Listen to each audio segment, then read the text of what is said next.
Bagaimana cepat mengingat sesuatu? Itu yang ditampilkan oleh Quran. Kalau Anda ingin mengeksplor potensi pengetahuan sampai jadi luar biasa, maka Allah mengajarkan cara-cara itu yang akan dibahas. 5 menit cukup insya Allah? Cukup, baik. Satu, yang standar dulu, standar. Quran surah Al-Alaq, ayat yang pertama. Iqra bismi rabbikal ladzi khalaq. Secara sederhana, baca diartikan belajar. Orang Arab sekarang kalau menyebut Iqra, aina taqra, maksudnya aina tadrus, di mana belajar.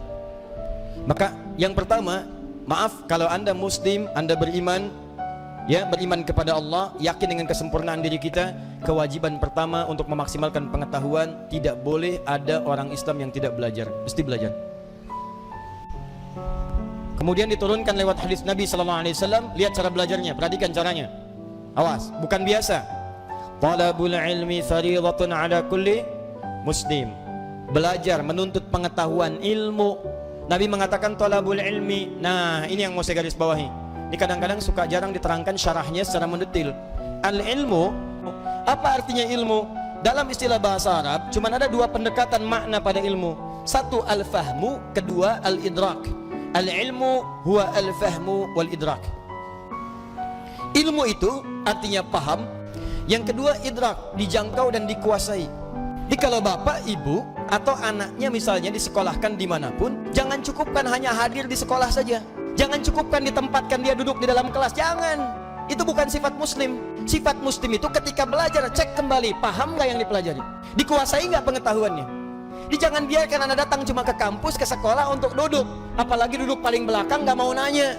Lihat, pelajari, pahami. Kenapa rumusnya begini? Kenapa fisika begini? Kenapa hukum gaya F1 sama dengan F2? Kenapa gaya ada tekanan F sama dengan berbanding lurus dengan P? Apa hukum Pascalnya? Kenapa bisa begini? Modifikasi lagi, keluarkan rumus cepatnya. Itu sifat muslim. Hadirkan dalam kehidupan. Ya, jadi apa yang Anda ingin pelajari, jangan cukupkan sampai dengan tahu, kita mesti paham. Apalagi yang dipelajari adalah ilmu-ilmu agama, maka berubah kalimatnya langsung dari fahmu jadi fiqhun, fikih. Kalau Anda ingin berusaha sampai paham, maka diawali dengan tak di depannya, tak tambah tak. Kalau semangat Anda berlipat, ingin benar-benar paham, berlipat semangatnya, tambahkan tasydid sebelum huruf akhirnya. Pakai kaf, tasydidkan. Maka dari fikih jadi tafaqqaha, ya tafaqqahu, tafaqquh. Muncul Quran surah ke-9 At-Taubah, ayat ke-122, paling kiri sebelah bawah di mushaf. Tafaqquh. Falaula nafara min kulli firqatin minhum ta'ifatun liyatafaqahu fid din wa ma kana al-mu'minuna liyanfiru kaffah. Tidak semestinya semua orang beriman berjuang ke medan perang semua. Falaula nafara min kulli firqatin minhum ta'ifah, mesti ada sekelompok orang yang berkonsentrasi di antara mereka, orang-orang beriman. Apa konsentrasinya? Liyatafaqahu fid din, untuk mendalami ad-din. Langsung menggunakan tafaqquh. Yang didalami apa? Ad-din. Apa itu ad-din? Islam. Tahu dari mana? Quran surah ketiga ayat ke-19. Inna ad-dina 'indallahil Islam. Apa itu Islam? Islam turunan-turunan dari amalan. Pokoknya ada 5. Di hadis Muslim, nomor hadis yang ke-8, riwayat Umar bin Khattab radhiyallahu taala anhu. Dari mulai syahadat, dari mulai salat, dari mulai zakat, dari mulai puasa sampai dengan haji. Kalau Anda ingin belajar salat, jangan cukupkan tahu cara takbir. Takbirnya begini ya, ucapkan Allahu Akbar sampai dengan salam. Pertanyaannya, Anda paham nggak yang dibaca? Berdoa tapi nggak ngerti doanya, bagaimana bisa khusyuk dalam sholat? Bagaimana doa Anda bisa dikabulkan kalau Anda nggak ngerti yang dilakukan? Anda kerja urusan dunia saja, Anda sampai sekolah supaya paham, Pak. Begitu Anda kerja, terima gaji 10 juta, meninggal. Ini urusan akhirat, dibawa sampai ke akhirat, kita yakin itu.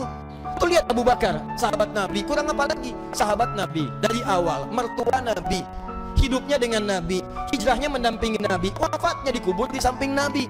Saking pahamnya dengan sholat, takbir Allahu Akbar, gemetaran tangannya. Ditanya kenapa? Saya mengatakan Allahu Akbar, saya komitmen Allah yang paling besar. Tapi saya takut ketika mengucapkan itu saya pernah merasa besar dalam kehidupan.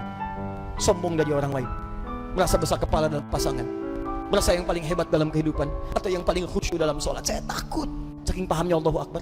Ya kita mau sampai kapan sholat gak paham? Haji itu, dari sekian yang haji berangkat, paham gak yang dikerjakan? Tawaf dibaca bolak-balik, ngerti gak?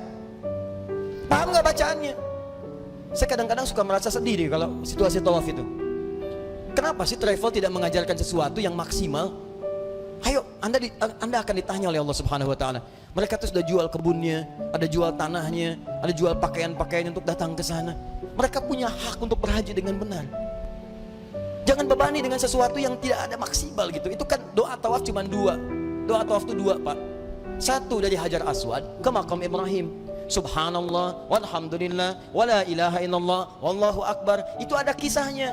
Kalau bacanya benar, maka Allah akan anugerahkan jawaban doa setiap yang diminta, seperti Allah mengabulkan permintaan Nabi Ibrahim. Itu ada di surah Maryam kisahnya. Ada. Dari ayat 47 sampai ayat 50-nya. Ada kisahnya. Makanya kita berhenti di makam Ibrahim. Dari makam Ibrahim sampai dengan ke Rukun Yamani, bebas mau minta apa aja. Nggak ada doa spesifik. Bahkan boleh pakai bahasa Indonesia. Karena itu kita ditunggu. Makanya belajar dulu fikihnya. Sampai ke Rukun Yamani, ke Hajar Aswad, doanya kemudian oleh Allah Subhanahu wa taala diarahkan kepada yang maksimal.